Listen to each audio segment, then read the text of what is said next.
जिथे नाती रक्ताची नसून फक्त गरजेची बनतात, तिथे कर्माचा फटका बसल्याशिवाय राहत नाही. अधीराने आपल्या सौंदर्याचा आणि पैशाचा वापर करून एका जिम ट्रेनरला प्रेमाच्या जाळ्यात ओढलं आणि काम झाल्यावर त्याला कचरा समजून फेकून दिलं. तिने घरात सत्यनारायणाची पूजा घातली, पण मनातलं पाप कसं धुणार? आज 62व्या वर्षी अंथरुणाला खिळलेली अधीरा आणि समोर उभी असलेली तिची सुडाग्नी सून. ही नुसती गोष्ट नाहीये, तर नात्यांशी खेळणाऱ्या प्रत्येकासाठी एक धडा आहे. पूर्ण कथा नक्की पहा आणि कमेंट करायला विसरू नका. एका आलिशान सोसायटीत राहणारी अधीरा, वयाची 40शी ओलांडलेली, पण योगा आणि डाएटमुळे शरीर अजूनही 30तील तरुणीला लाजवेल असं. पती अविनाश एका मल्टीनॅशनल कंपनीत व्हाईस प्रेसिडेंट. पैसा, गाडी, बंगला कशाचीच कमी नव्हती. मुले अमेरिकेत स्थायिक झालेली. वरून पाहणाऱ्याला वाटायचं अधीराचं आयुष्य किती सुखी आहे, पण त्या 4 भिंतींच्या आत एक भयान शांतता होती. अविनाश सकाळी 8ला जायचे ते रात्री 10ला परतत. संवादापेक्षा लॅपटॉपच्या कीबोर्डचा आवाज त्या घरात जास्त घुमायचा. अधीराला या शांततेचा कंटाळा आला होता. तिला हवं होतं कोणीतरी असं जे तिचं कौतुक करेल, जिला पाहून तिच्या रक्तात पुन्हा एकदा तारुण्याचं स्फुरण चढेल. आणि याच काळात तिची भेट झाली आर्यनची. आर्यन, वय वर्षे 26. अधीरा ज्या जिममध्ये जायची तिथे तो नवीन इन्स्ट्रक्टर म्हणून आला होता. सावळ्या रंगाचा, पिळदार शरीर यष्टीचा आणि डोळ्यात एक निरागसता असलेला मुलगा. पहिल्याच दिवशी अधीराने त्याला हेरलं. तिने ठरवलं की या कोवळ्या पोराला आपल्या तालावर नाचवायचं. सुरुवातीला अधीरा केवळ व्यायामाच्या निमित्ताने आर्यनशी जवळीक वाढवू लागली. हळूहळू ती त्याला आपल्या वैयक्तिक आयुष्याबद्दल सांगू लागली. माझे पती मला वेळ देत नाहीत, मी किती एकटी आहे, असे भावनिक संवाद तिने फेकायला सुरुवात केली. आर्यन, जो एका मध्यमवर्गीय परिवारातून आला होता, त्याला अधीरासारख्या श्रीमंत आणि देखण्या स्त्रीने आपल्याशी इतकं मन मोकळं बोलणं खूप मोठं वाटलं. अधीरा त्याला महागड्या भेटवस्तू देऊ लागली, कधी ब्रँडेड घड्याळ तर कधी महागडा परफ्यूम.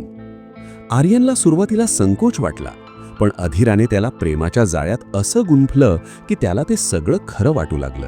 अधीरा मनातल्या मनात विचार करत असे, हा मुलगा म्हणजे माझ्या आयुष्यातलं नवीन खेळणं आहे. याच्यासोबत राहून जोपर्यंत मजा करता येते तोपर्यंत मस्त मजा करू. एके दिवशी पावसात भिजत दोघे अधीराच्या फार्म हाऊसवर गेले. तिथे अधीराने आपल्या अनुभवाचा आणि सौंदर्याचा वापर करून आर्यनला पूर्णपणे वश केलं. आर्यनसाठी ते केवळ शारीरिक सुख नव्हतं, तर तो अधीराच्या प्रेमात वेडा झाला होता. त्याला वाटलं अधीरा त्याच्यासाठी सर्व काही सोडू शकते. 2 वर्ष हे गुप्त नातं असंच सुरू राहिलं. आर्यन आता अधीराशिवाय जगू शकत नव्हता. त्याने आपल्या आई-वडिलांशी लग्नाचा विषय काढायला सुरुवात केली होती. एक दिवस त्याने हिम्मत करून अधीराला विचारलं, अधीरा, आज मला तुला काहीतरी सांगायचंय. गेल्या 2 वर्षांपासून आपण या नात्यात आहोत. मी तुझ्यावर जगापेक्षा जास्त प्रेम केलंय. आता मला हे लपून छपून जगणं असह्य होतंय. अधीरा, थंडपणे कॉफीचा घोट घेत, काय म्हणायचंय तुला नक्की? आपण सुखात आहोत ना? मग कशाला या चर्चा? आर्यन, मी गंभीर आहे अधीरा. मला तू पूर्ण आयुष्यभरासाठी पाहिजे. तू अविनाश सरांना घटस्फोट का देत नाहीस? आपण लग्न करूया. माझ्याकडे जास्त पैसे नसतील, पण मी तुला खूप सुखी ठेवेन. आपण एका छोट्या फ्लॅटमध्ये राहू आणि तिथे फक्त आपण दोघंच असू. अधीरा, आर्यनचा हात झटकून ओरडते, काय म्हणालास? लग्न? आणि तू आणि मी एका छोट्या फ्लॅटमध्ये? आर्यन, तू शुद्धीवर तर आहेस ना? आर्यन, गोंधळून, का? यात हसण्यासारखं काय आहे? तूच तर म्हणाली होतीस ना की तू माझ्याशिवाय जगू शकत नाहीस. अधीरा, तिचा आवाज आता एकदम बदलतो. त्यात एक प्रकारची क्रूरता येते. अरे वेड्या मुला, ते सुख फक्त त्या क्षणापुरतं होतं. तुला काय वाटलं मी माझ्या आयुष्यातली ही श्रीमंती, हे स्टेटस, हा बंगला आणि माझे सुशिक्षित नवरा सोडून तुझ्यासारख्या एका जिम ट्रेनरच्या मागे येईन, ज्याला स्वतःचं भविष्य नीट माहीत नाही? आर्यन धक्क्याने, अधीरा, हे तू बोलतीयस? तू तर म्हणायचीस की अविनाश सरांसोबत तुझं नातं फक्त नावापुरतं उरलंय. अधीरा, हो, ते नावापुरतंच आहे, पण ते नाव ब्रँडेड आहे आर्यन. समाजात वावरताना मला मिसेस अविनाश म्हणून जी प्रतिष्ठा मिळते ती तुझ्यासोबत मिसेस आर्यन म्हणून मिळेल का? तू फक्त माझ्या आयुष्यातला एक ब्रेक होतास, एक थ्रिल. मला माझ्या 40शीत पुन्हा तरुण व्हायचं होतं आणि त्यासाठी तुझा वापर मी केला, बस एवढंच. आर्यन डोळ्यात पाणी आणून म्हणतो, वापर? अधिरा, तू माझ्या भावनांशी खेळलीस. मी तुझ्यासाठी माझं घर सोडलं, मित्रांना सोडलं.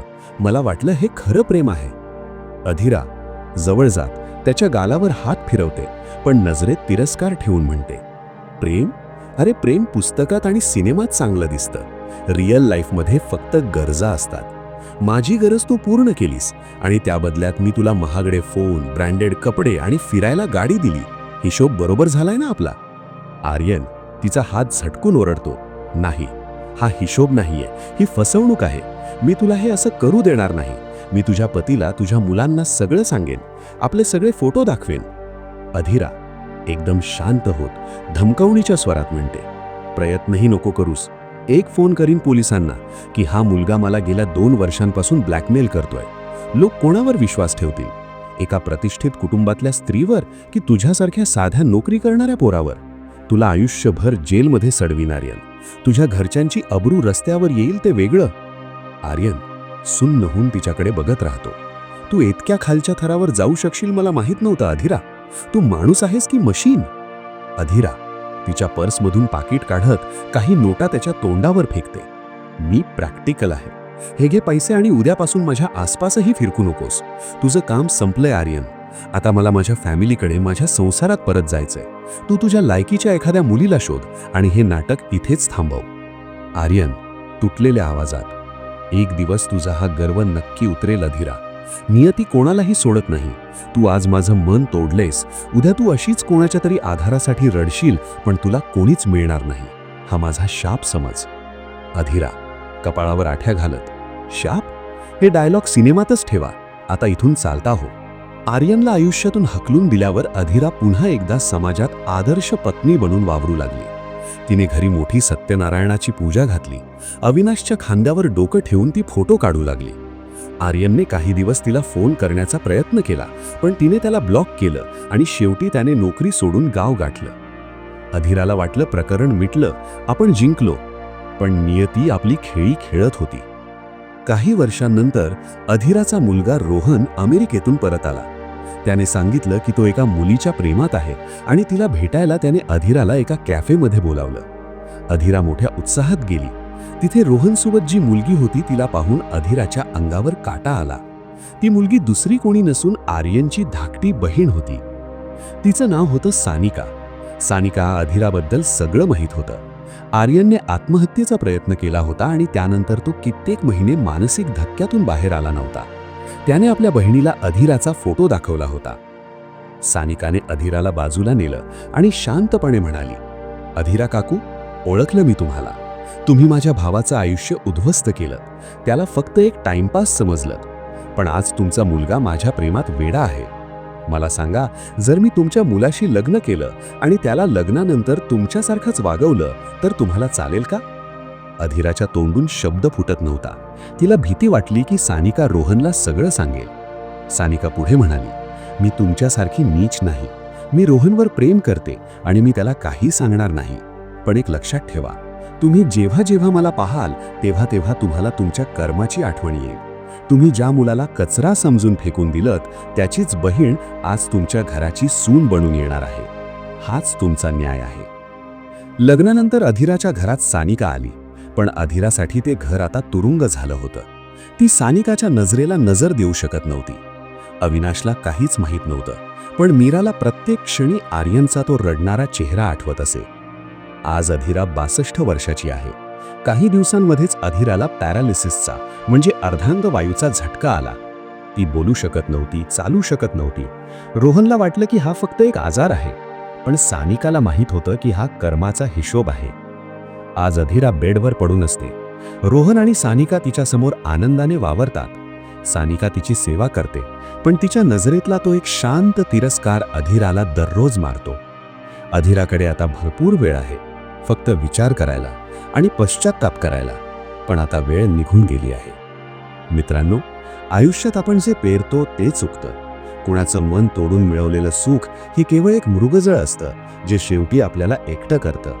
नात्यांमध्ये स्वार्थ आणि शरीराची भूक जेव्हा मुख्य बनते तेव्हा भावनांचा बळी जातो. पण निसर्गाचा नियम आहे की जे आपण इतरांना देतो तेच फिरून आपल्याकडे परत येतं. मित्रांनो, कथा कशी वाटली नक्की कमेंट करून सांगा. आणि अशाच नवनवीन कथांसाठी विकी कथा चॅनलला नक्की लाईक, शेअर आणि सबस्क्राईब करायला विसरू नका. धन्यवाद.